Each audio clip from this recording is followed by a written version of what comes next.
दो, बेईमानों का राज बदल दो, तख्त बदल दो, ताज बदल दो, बेईमानों का राज बदल दो, तख्त बदल दो, ताज बदल दो। बेईमानों का राज बदल दो, कमी करा, कमी करा, बेईमानों कमी करा, सर्वसामान्यांचा एकच नारा, महागाई कमी करा, सर्वसामान्यांचा एकही करा, कमी करा, महागाई कमी करा, जागे व्हा, जागे व्हा.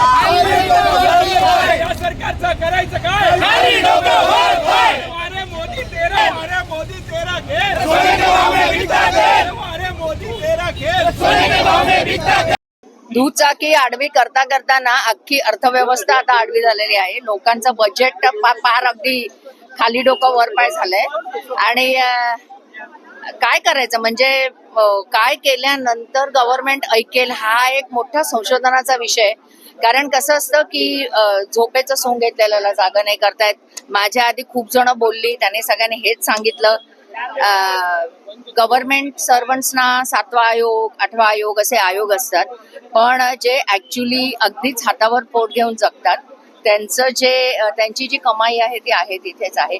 पण दुधापासून ते प्रत्येक गोष्टीला पैसे मोजायला लागतात आणि आपला रुपया ऑलरेडी गडगडला आहे. तर ज्या तऱ्हेने चायना मॅनेज करते किंवा आय मीन ठीक आहे अमेरिकाला आपण फार घाबरतो और what ever I don't know, पण जर का आयात निर्यातीच्या टॅरिफवर भारतानेही विचार केला किंवा क्रूड ऑइल चे ज्या किमती जास्त कमी होत असतात पण त्याच्यावरही उपाय आहेत. I mean the entire government machinery is there to decide की लोकांना ह्याच्यातनं रिलीफ कसा मिळाला पाहिजे.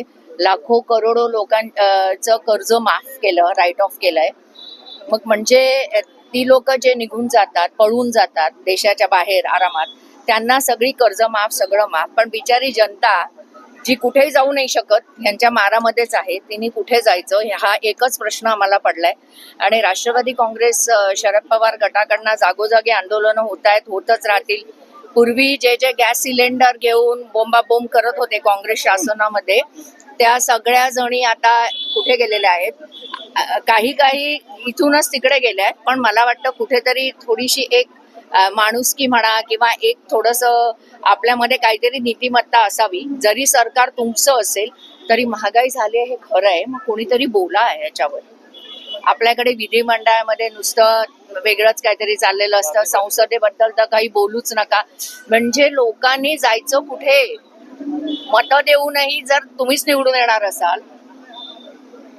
मी त्या दिवशी पण बोलले ह्याच्यावर खूप मोठा डिस्कशन ते कोणीही चॅनल करणार नाही, कारण आता सगळं काही वेगळं चाललंय. पण आय थिंक ह्याच्यावर कुठेतरी नक्की विचार करा आणि एक फार मोठं काहीतरी, जसं फ्रान्समध्ये जशी क्रांती झाली होती तसं काहीतरी आता लोकांनीच ह्याच्यावर विचार केला पाहिजे. मला धान्य फुकट मिळतं, मला 1500 रुपये मिळतात म्हणून मी जर घरात बसून राहिले, 1500 रुपये 2200 काय 2500 ते 1500 झाले. आता त्यांना दुसरे लाभ मिळतात, त्यांना फक्त 500 मिळतंय. पण 1500 रुपये जरी माझ्या खिशात येत असले तरी महागाई 3000 रुपयांनी वाढली आहे. मग त्या 1500 रुपयाचा मला काही उपयोग नाहीये जरी मला मिळाले तरी.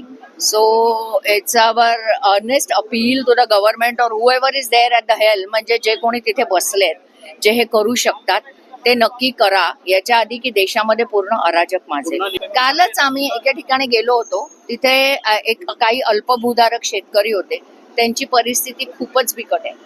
कारण काय माहितीये का की त्यांना शेतातनं उत्पादन काढायला जेवढा खर्च येतो त्याच्या 1/4 खर्च त्यांचा भरून नाही निघत. त्यामुळे आता जर तुम्ही बघितलं असेल तर शेत जमीन जी आहे ती खूप झपाट्याने आपल्याकडे कमी होते. कारण लोकांना आता एकतर काय झालंय, हे सगळ्या स्कीम्समुळे कोणाला काम करायची इच्छा नाही दुसरं.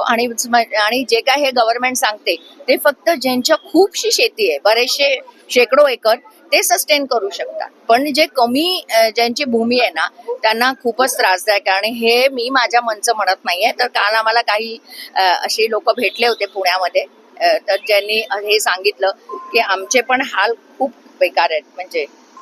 आणि बाकी आता ठीक आहे, सगळेजण समजदार आहेत असं मला वाटतंय. या निवडणुका कधी होतील कोणालाच माहित नाहीये, पण तोपर्यंत मात्र जे कोणी मतदार असतील त्याचं कंबरड पूर्ण मोडणार आहे, एवढं खरं. हे जे 1500 रुपये आहेत त्याला सरकार लाडकी बहीण योजना बोलते. पहिल्या दिवशीपासून आम्ही बोलतोय हे नोट फॉर वोट आहे आणि ते निवडणुकीनंतर सरकारनेच सिद्ध करून दाखवलेलं आहे. 1500 रुपये देऊन जी स्टोरी चालू झाली तेव्हा कुठली छाननी केली? इलेक्शन झाल्या पहिला हप्ता मिळण्याच्या आधी पुनर्छाननी झाली. त्याच्यात कित्येक महिलांचे हे जो लाडक्या बहिणीचा हप्ता आहे त्याच्यातनं त्यांचं नाव वगळण्यात आलं. म्हणजे काय? आता पुनर्छाननी करतायत आणि आता तो हप्ता अजून कमी करतायत. माझ्या प्रिय बहिणींनो, मैत्रिणींनो, माता भगिनींनो, आता तरी डोळे उघडा. सरकार महिलांना बावळट समजतेय. सरकारने महिलांचा जितका दिशाभूल केली आहे तितकी कोणाची आजवर केली नाहीये. आता तरी बहिणींनो जागे व्हा. पैसे असो, आपली सुरक्षा असो, सगळं चव्हाट्यावर येऊन पोहोचलेलं आहे. म्हणून परत मी सांगते, माझ्या ताई, बहिणी, भगिनींनो, हा तुमचा आवाज म्हणून आज आम्ही रस्त्यावर उतरलेलो आहोत. आम्हाला माहिती आहे की तुम्ही सगळ्या जणी महागाईने त्रस्त आहात. घरी बसलेला, नोकरी नसलेला नवरा, मुलगा म्हणजेच बेरोजगारी बघून तुम्ही अतिशय त्रस्त झालेला आहात आणि कुठे बाहेर पडलो तर सुरक्षित आपण घरी परत येऊ की नाही ह्याची शाश्वती नाही. म्हणून सगळीकडनं महिला ह्या सध्या त्रस्त झालेल्या आहेत. सरकार आता अतिशय बहिर झालेलं आहे. त्यांचं आपल्याकडनं जे काम होतं ते करून झालेलं आहे. आता आपल्याला काडी मात्र किंमत नाहीये. राष्ट्रवादी काँग्रेस पक्ष, शरदचंद्र पवार हा नेहमीच सामान्य जनतेच्या पाठी आणि प्रत्येक महिलेच्या पाठी त्यांच्या सगळ्याच त्रासात खंबीरपणे उभा असतो. आज जे महागाई उच्चांक गाठतेय त्याच्या विरोधात हे आमचं पहिलं पाऊल आहे. जर महागाई विषयी जर धोरणं आणली नाही तर याहूनही तीव्र आंदोलनं येत्या काळात तुम्हाला बघायला मिळतील.